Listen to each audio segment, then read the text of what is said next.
नमस्कार शेतकरी मित्र हो. 10 ड्रम ठेवीमधली पहिली सेंद्रिय निविष्ठा आज आपण तयार करणार आहोत. सेंद्रिय शेतीमध्ये वेगवेगळ्या ज्या सेंद्रिय निविष्ठा वापरल्या जातात त्या 10 प्रकारच्या सेंद्रिय निविष्ठा तयार करताना त्यातली पहिली सेंद्रिय निविष्ठा आहे ती ह्युमिक ॲसिड कसं तयार करायचं. तर हे आपण ह्युमिक ॲसिड घेतलं आहे जे बाजारामध्ये मिळतं. हे डिस्पोजेबल आहे. हे आता आपण हे साधारणतः एक 5 ते 6 लिटर पाणी घेतलेलं आहे. त्याच्यामध्ये आता आपण हे 4 किलो ह्युमिक ॲसिड आहे. हे 4 किलो ह्युमिक ॲसिड आपण ह्याच्यामध्ये विरघळून घेणार आहोत आणि हे ड्रममध्ये शिफ्ट करणार आहोत. मग ते ह्युमिक ॲसिड आपण फळांच्या वाढीसाठी वापरू शकतो. परत पांढऱ्या मुळांची वाढ खूप चांगली होते ह्युमिक ॲसिड.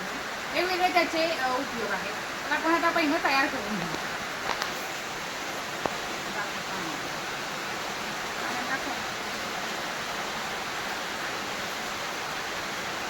हे पूर्णतः डिस्पोजेबल आहे. पाण्यामध्ये विरघळतं. हे आपण आता पाण्यामध्ये टाकले बघा. तर आपण ते द्रावण पाण्यामध्ये विरघळतं आहे का ते पहिल्यांदा बघू. आणि इथे दाखवायचं. हे बघा, हे पूर्णपणे पाण्यामध्ये अगदी विरघळलं आहे चांगल्या पद्धतीने. हे डिस्पोजेबल असतं, पाण्यामध्ये विरघळतं. हे आपण फवारणीसाठी वापरू शकतोय, पाट पाण्यातून देऊ शकतोय, ड्रीपमधून देऊ शकतोय. वेगवेगळे उपयोग आहेत ह्याचे.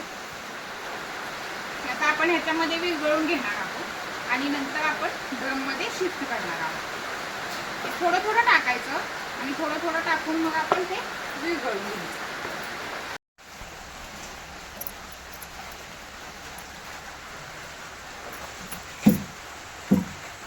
तर अशा प्रकारे बघा आपलं हे ह्युमिक ॲसिडचं द्रावण तयार झालेलं आहे. अतिशय छान प्रकारे बघा द्रावण तयार झालेलं आहे. मस्त अगदी याला घट्टपणा पण आहे बघा. हे द्रावण आपण पाट पाण्यातून देऊ शकतोय. प्रति एकर 10 लिटर ह्याप्रमाणे पाट पाण्यातून आपण देऊ शकतोय किंवा फवारणीसाठी पण आपण वापरू शकतोय.